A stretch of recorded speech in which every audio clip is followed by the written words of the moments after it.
бастамас бұрын алдымен топқа бөлініп алайық. Ол үшін сіздер QR код арқылы топқа бөлінеміз. Осында келсеңіздер.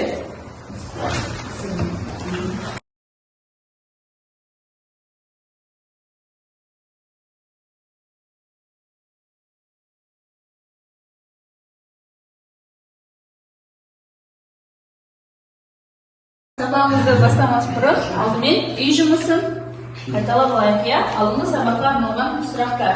Виртуалды шындық дегеніміз не? Виртуалды шындық дегеніміз ол программалардың көмегімен және арнайы жасақтамалар арқылы адамның көру, есту, сезімдері арқылы берілетін жасанды әлем. Жақсы. Келесі сұрақ. Виртуалды шындық көзілдірігі адамның көру органдарына қалай әсер етеді? Айтамын. Виртуалды шындықта VR көзілдірігі компьютер мониторына қарағанда адамның көзіне әсер етпейді. Жақсы. Қарсы, яғни аса қауіпті емес, иә? Бүгінгі сабағымыз біздің өте қызықты басталмақ. Өйткені арамыздан бір студенттің арманын орындайтын боламыз. Ол үшін арнайы программада анықтаймыз.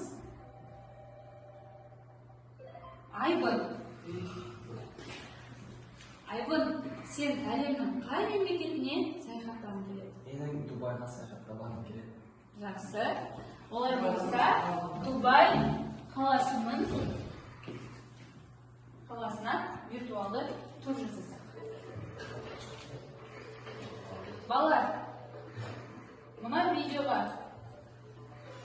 қарай отырып, сіздер бұл видеоның қандай форматта жасалынғанына мән берейік. Байқап отырсаңыздар, мен видеоны оңға, солға жылжыту арқылы үш жақты көру мүмкіндігім бар. Бұл қандай форматта түсірілген деп ойлайсыздар? 3D. Жақсы, тағы да. Бұл виртуалды тур, жақсы.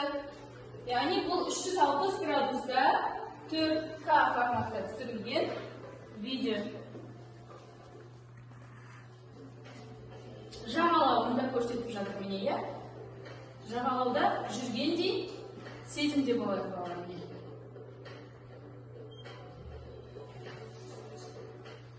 Жақсы балалар. Ал енді бүгінгі сабағымыздың тақырыбына айтасақ. Қалай ойлайсыздар? Бүгінгі сабағымыздың тақырыбы 3D панорама және де виртуалды тур. Өте жақсы. Бүгінгі сабағымызды студенттер бағалау парағы арқылы тобымыздың көшбасшысы бағалайтын болады. Бұл жерде сіздерге дескриптор берілген, соған сүйене отырып, бағалау парағын толтырамыз.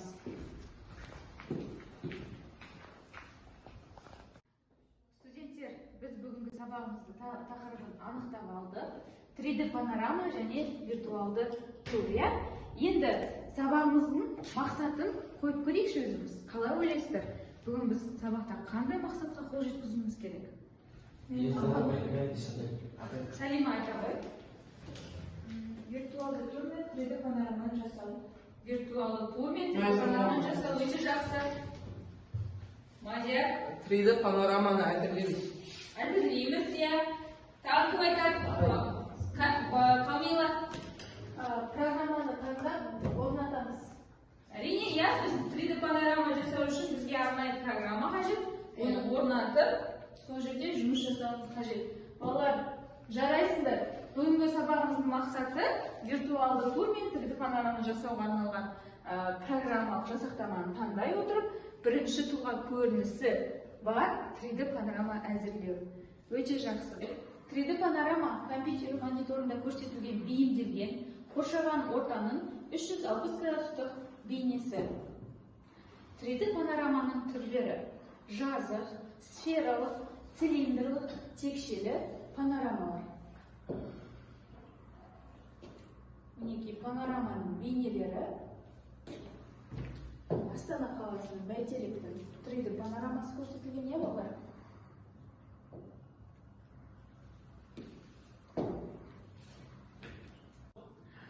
Студенттер, енді бірінші тапсырмамыз виртуалды тур және 3D панорама тақырыбы бойынша кітаптағы мәліметтермен жұмыс жасайтын боламыз.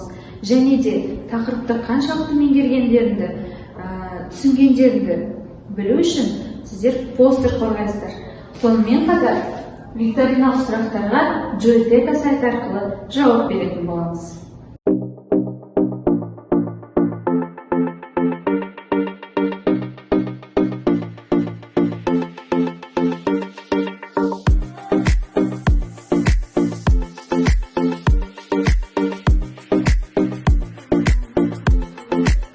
Панорама белсенділік және ақпараттық деген екі маңызды қасиетке бөлінеді.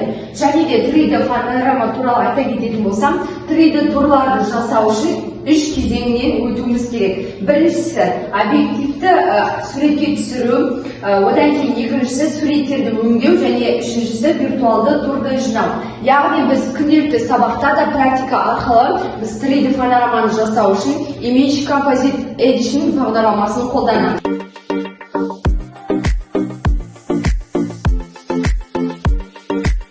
Мәтінмен жұмыс жасап болса, Joyteka сайтында жасалынған викториналық сұрақтардың сілтемесі сіздерге жіберілді. Сілтемеге өтсек. Бауыржан қосылды, Салима, жақсы, Камила. Кім шығады бірінші болып? Салима шығады. Қай сұрақты таңдайсың? Өте жақсы. Алғашқы таңдама. Смартфоннан жауап береді. Виртуалды тур дегеніміз 3D панорамадан басқа 3D панорамаға өтуге мүмкіндік беретін бірыңғай аймақтар жиынтығы. Мұндай турларға музыкалар және де басқа кадрдан алынған дыбыстар, видеороликтер және де жүктелген басылған бейнежазбалар жатады, толықтырылады. Салимамен келісеміз ба? 500 балл Салиманың қоржынында. Келесі бізде Бауыржан шықсын.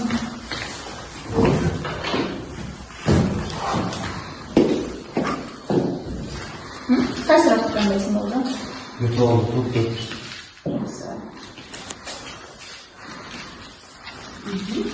Microsoft'un Image Composite Edition қолданысындағы ең қарапайым программа. Ол программа фотосуретпен де, видеодан да панорама жасай алады. Жалпы 3D панорама жасау үшін арналған бағдарлама, иә? Өте жақсы. Келесі бізде Камила. 3D панорама Бірінші тұлға көрінісі бар, 3D панорама дегеніміз не ол? 3D панорама дегеніміз компьютер мониторында көрсетуге бейімделген қоршаған ортаның 360 градустық бейнесі. Және 3D панорама көріну бағытын өзгертуге, суреттерді үлкейтуге, бұрыштарды көруге болады. Жеке бұрыштары. Өте жақсы жауап. Келесі Жаңыл.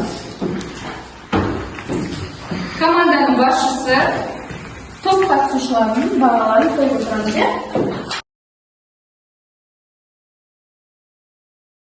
Бірінші тапсырма бойынша біз виртуалды турды, 3D панораманың не екенін білдік, және де виртуалды тур жасау үшін қандай кезеңдердің қажет екенін білдік, және программаның оның ішінде Image Composite Edition программасы туралы да меңгердік. Студенттер, бүгінгі сабағымыз бойынша сендердің мамандықтарың бойынша тренажердің көмегімен виртуалды тур арқылы комбайн, трактор айдаймыз және де егістікті жинап, жерді жыртатын боламыз. Біз қазір егістікте виртуалды тур жасап келеміз. Яғни мына трактордың оң жағынан да сол жағынан да 360 градуста біз тракторды көріп тұрмыз. Және де егістікте онлайн түрде виртуалды тур жасап жер жыртып жатырмыз.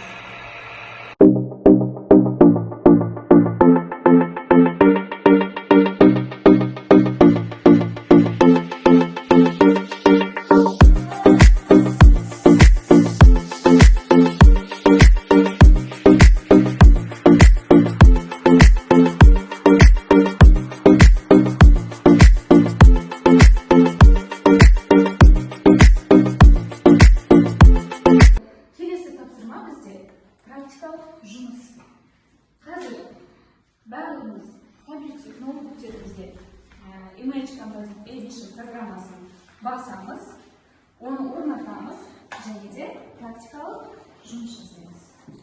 3D панорама жасау үшін бізге программалық жабдықтама қажет. Ол сіздердің жұмыс үстелдеріңізде орналасқан. Мен сіздерге қазір оны орнату нұсқаулығын көрсетемін. Менімен бірге қайталап жасаймыз. Ол үшін 2 рет программаның үстінен шертеміз және де финиш батырмасын басамыз. Программа бізден өзгерту керек пе деген нұсқау сұрайды. Біз иә деп басамыз және де next батырмасын басу арқылы программамыз орнатылады. Ашылған программамыздың негізгі беті бұл жерде New Panorama from Image суретпен жұмыс жасау үшін. Екінші New Panorama from Video, бұл жерде видео енгізу үшін. Үшінші Open, бұл жерде бұрынғы бар панораманы өзгерту үшін. Ең бірінші бізге балалар, біз бүгін өзіміздің колледжіміздің сыртқы алаңымен жұмыс жасайтын боламыз. Яғни колледждің 3D панорамасын жасаймыз. Ол үшін бізге New Panorama from Image таңдау керек. Бірнеше суретті енгіземіз. Мінекей колледжіміздің суреті. Осы жерде бізде 4 этаптан құралатын программаның баптаулары шығады. Бірінші import, екінші бұл жерде суретті енгіземіз, екінші stitch, бұл жерде суреттерді бізге программа біріктіріп береді. Crop, бұл жерде біз суретті әсемдейміз. Төртінші export, яғни export to disk арқылы суретті JPEG форматта сақтайтын боламыз.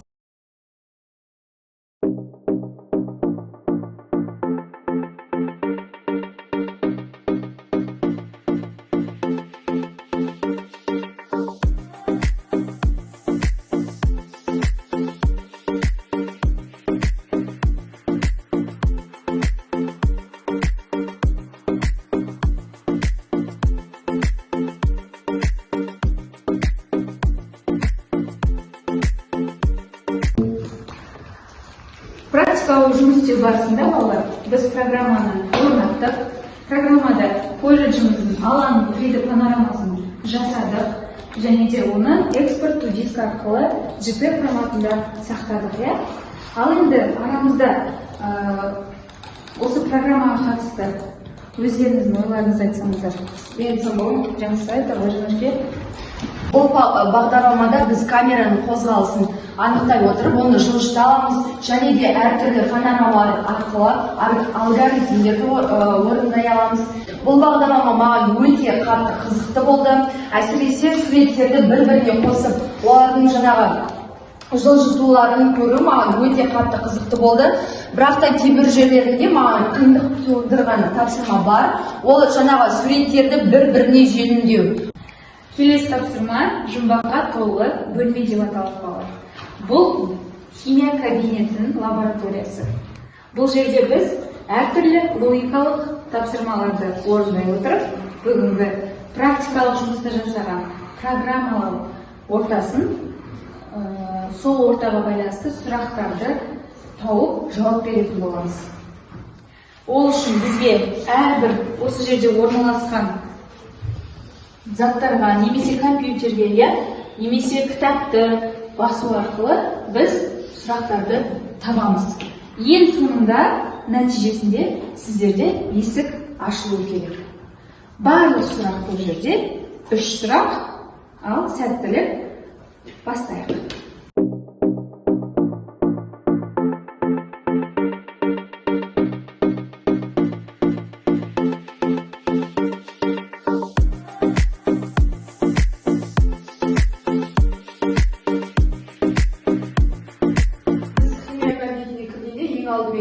Бөлмедегі газы байқаймыз, оны өшіру үшін мына батырманы басып, одан кейін біз үстімізге халатты киеміз. Халатты киген кезде бізге қажетті құрал түседі. Одан кейінгі бізде мына кітаптарды басқан кезде бұл жерде бізге сұрақтар ашылады. Сол сұраққа жауап береміз. Одан кейінгі бізде келесі сұрақ, сейфті ашу керек болды. Сейфті ашу үшін бізде код керек. Яғни кодты біз табу үшін Мына жердегі Менделеевтің портретін аштық. Сол жердегі Менделеевтің туылған жылын осы свифттегі кодқа енгіздік.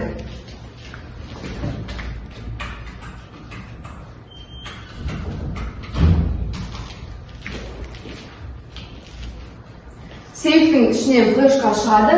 Біз флешканы компьютерге қосу арқылы келесі сұрақты аша аламыз. Жақсы. Бұл жерде қандай сұрақ болды? Кроп дегеніміз не? Кроп дегеніміз не екен сонымен? Панораманы жаңағы Біріктіреді. иә, біріктіреді. Одан кейінгі сұрақты ашу үшін біз колбаға зертханалық тәжірибе жасадық.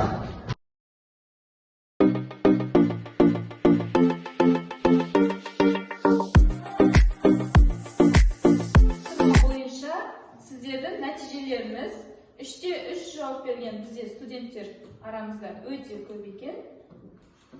Жарайсыздар балалар, бұл тапсырманы да орындап аяқтадық.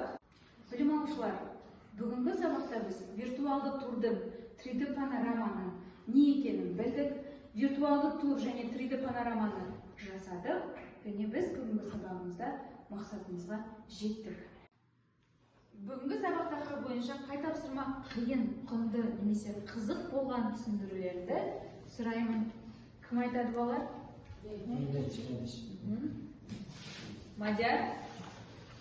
Маған бүгінгі сабақта өте қызықты болған Image Composite Edition программасын орнатып, колледжіміздің 3D панорамасын жасаған өте қызықты болды. Жақсы. Келесі құнды. Кімге құнды? Қуаныш. Бүгінгі сабақта ең құнды болған ақпарат ол виртуалды турлар арқылы шынайы өмірдегідей экскурсия жасауға болатынын білдік. Және де бұл виртуалды тур арқылы біз сенімді ақпарат ала алатынымызды білдік. Өте жақсы. Келесі қиын болған тапсырмалар болды ма арасында? Бауыржан? Бүгінгі сабақта қиын болған Image Composite Edition программасындағы жұмыс істеу барысында суреттерді бір-біріне желімдеу қиын болды. Жақсы. Түсінікті. Енді балалар, қазір мен сіздерге Нью-Йорк қаласының 3D панорамасын жіберемін. Сол бойынша, ол жерге де өздерінің бүгінгі сабақ бойынша ойларыңды жазсаңдар. Тақтамызда Нью-Йорк қаласының 3D панорамасы көрсетілген. Осы электронды тақтаға сіздер кері байланыс жасадыңыздар, иә? Бүгінгі сабақты өте жақсы түсіндім. Панорама және виртуалды турдың айырмашылығын білдім. Мен бүгінгі сабақта 3D панораманы жасау кезеңдерін түсіндім дейді бізде жанлық. 3D панорама және виртуалды турдың ерекшеліктері Мадияр. Үй тапсырмасы колледжіміздің кітапханасын смартфон көмегімен суретке немесе видеоға түсіріп, түсірілген суретті бір бумаға сақтап, осы программалауда 3D панораманы жасау. Студенттер, бүгінгі сабағымыз бойынша көшбасшылар топтарыңызды қалай, топтағы студенттеріңізді қалай бағаладыңыздар? Әр тапсырманың орындау көрсеткішіне байланысты бізге айтып жіберсеңіздер. Мен басымды берейін. Біздің топтың атауы 3D панорама болды. Сол кезде бізде көптеген тапсырмалар, яғни 4 тапсырма болды. Топтың ішіндегі мүшелері өте жақсы атсалысты. Әрқайсысына жақсы деген баға қоямын. Жанрға 85 балл, Мадиярға 84 балл, Қуанышқа 84 балл, өзіме 86 балл қоямын. Жақсы. Мына қабырғаға назар аударайықшы. Кімнің фотосуреті ілінген? Айгүл жоқ, қателестім. Нұрлан, жарайсың, Билл Гейтс. Билл Гейтс әлемдегі 10 бай адамдардың қатарына енеді. Және де бүгінгі біздің 3D панорама жасаған программамыздың негізін қалаушы Microsoft компаниясының иесі Билл Гейтс. Бұл кісінің табысқа жетудің 12 жолы атты кітабы бар. Сол кітабының ішінен мен сіздерге бір пунктін айтқым келіп тұр.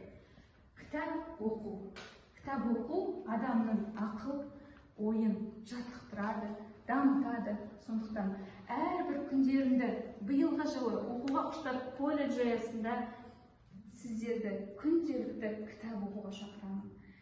Үнемі жаңашыл болып, ерекше болып, жаңалық ашып, білімдеріңді шыңда демекпін. Бүгінгі сабағымыз аяқталды.